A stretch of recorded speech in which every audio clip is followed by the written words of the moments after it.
Podcast Globalismo, la verdadera amenaza, de Ricardo Martín Almada, 2017-2019. Capítulo cuarto, cuarta parte, sección primera.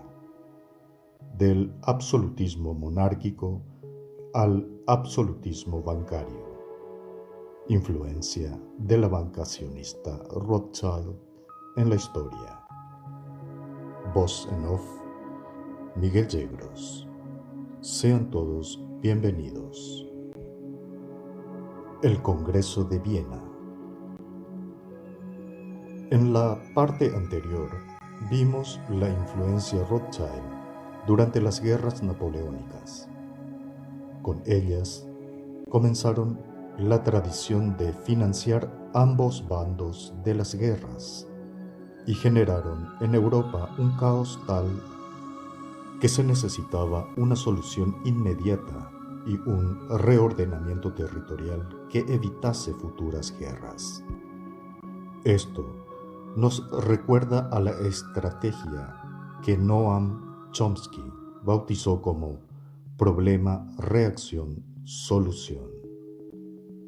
Crear un problema para luego ser las propias élites bancarias las que encuentran la solución, de nuevo única y exclusivamente para su beneficio. Un claro ejemplo actual de problema, reacción, solución fue el de los atentados del 11 de septiembre de 2001. Problema, territorio. Reacción, miedo de la población. Solución, guerra de Irak. Después de la primera abdicación de Napoleón, se reunieron en Viena los representantes de los estados de Europa en un congreso que fue presidido por un hábil estadista, el príncipe de Metternich, canciller de Austria. El Congreso de Viena sesionó desde el 1 de abril de 1814 hasta el 9 de junio de 1815. Lo que casi ninguno de los monarcas que participaron del Congreso de Viena sabía era que Metternich, llamado árbitro de la paz, era agente de los Rothschild. Este evento es considerado como el primer gran avance de la diplomacia moderna, solo comparado con la paz de Westfalia de 1648. Diplomacia artera y engañosa, como podremos constatar. Es importante entender los hechos históricos en un contexto amplio, ya que la banca Rothschild ha analizado convenientemente el momento que se vivía para torcerlo a su beneficio.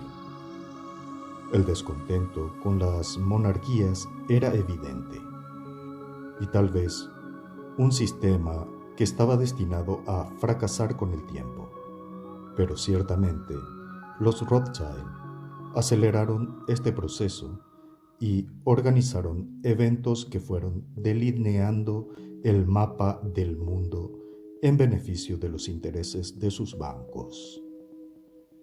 Uno de esos eventos claves fue el Congreso de Viena, que para varios analistas del papel de los Rothschild en la historia fue ya un primer intento de establecer un nuevo orden mundial globalista.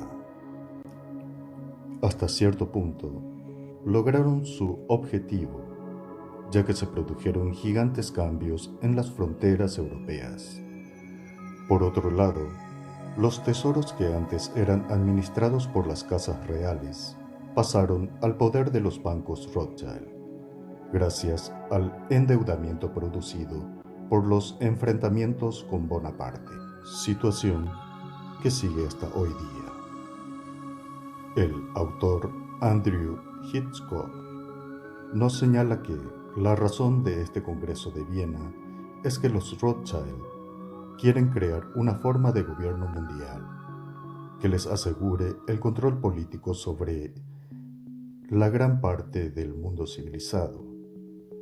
Muchos de los gobiernos europeos están endeudados con los Rothschild, de manera que imaginan que podrán utilizarlo como herramienta de negociación. Sin embargo, el zar Alejandro I de Rusia, que no ha sucumbido a un banco central Rothschild, no está de acuerdo con el plan, por lo que el plan de gobierno mundial de los Rothschild falla.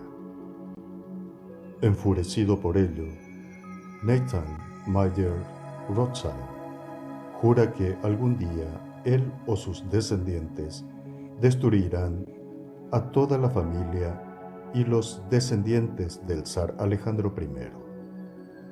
Desafortunadamente, es fiel a su palabra, y 102 años más tarde, los Rothschild financian a los bolcheviques para que lleven a cabo esta promesa. Curiosamente, un fanático del gobierno mundial y judío askenazi, Henry Kissinger, hace su tesis doctoral sobre el Congreso de Viena. El conocimiento es riqueza. Muchas gracias por asistir. Voz en off, Miguel Yegros.